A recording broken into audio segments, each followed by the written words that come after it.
I'm going to read to you an email that Dr. Garrett wrote on September 9th, 2020. Regarding my email is Syd Barrett, my biological father, and I look just like him. He says, "It makes me sad to observe how your mind keeps going in circles, returning to the same several unsubstantiated daydreams, where sometimes Billy Joel is your father, and other times Syd Barrett is cast in that role. The daydream that Syd Barrett is your father is driven by predicate logic, which creates the illusion that two things that share a common characteristic are meaningfully related. In other words, if I look like Syd Barrett, therefore I am his son." Let's consider the facts. Yes, your photograph looks a bit like the photographs of Syd Barrett, but did you ever stop to think how many other young men in the world out there your age also look like Syd Barrett?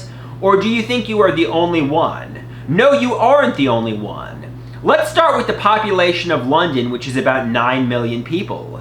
Do you imagine that no one living in London looks like Syd Barrett? Of course, in a city that large, some people look like Syd Barrett. Let's start small, assuming that only one person in the 9 million people in London looks like Syd Barrett. You would have to conclude by predicate logic that you have a brother living in England, another unacknowledged son of Syd Barrett. You pick the next number. Let's be generous and assume out of the 9 million people in London, 100 bear resemblance to Syd Barrett. Remember, generally, children do not look exactly like their parents. Their appearance is a mix of the genes of both parents. So at a certain point, the more you look like Syd Barrett, the less likely it is that you have a familial relationship to him. A familial relationship to him. If you were really the son of your mother and father, if you're really the son of your mother and Syd Barrett as you claim, and there is no evidence that you are, you would have a blend of Barrett's features and your mother's features. So you might have some features that resemble some of his, but you would also not look quite like him. Having met both your Long Island parents, I would say that you don't look exactly like either one of them, although I can see some of your features resemblance to both. In an effort to try to help you escape the broken record of daydreams you have gotten lost in, I want to suggest a rule for your emails to me. Let's try the rule and see how it goes, and we can discuss Tuesday when we resume sessions.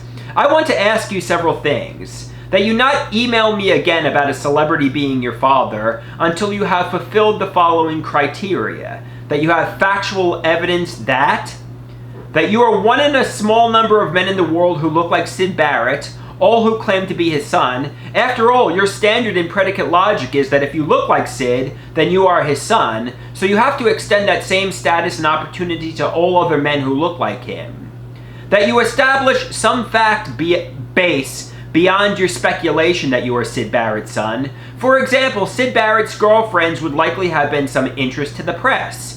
A newspaper showing your mother together with Syd Barrett, his arm around her, showing they were dating, might count as evidence. You will need to explain why your story keeps changing. Why for periods of time it's Billy Joel, and other periods, like more recently, it's Syd Barrett. I would prefer to not receive any more emails about your secret paternity until you have advanced your cause by meeting the 3 criteria above. By receiving your emails and saying nothing to the contrary in your behalf, I worry that I am only indulging a daydream rather than trying to help you face what you need to face, which is that you aren't going to be rescued. You have made strides towards your independence in the last year, but perhaps because of COVID isolation, you seem to be spinning in circles. In a way, the easiest thing to prove is that you are not Syd Barrett's son, simply because you resemble him. The harder thing, which I and Dr. Copland remain committed to help you with, is to face your anxieties about the real world and take seriously the study of how your mind works to create monsters out of anonymous strangers who pass you on the street, who you worry are intent of doing you grave harm. The enemy here, Andrew, is not your mother. The enemy is your fear and the way your mind reacts to that fear with endless loops of daydreaming. See you Tuesday at our regular time, Dr. G.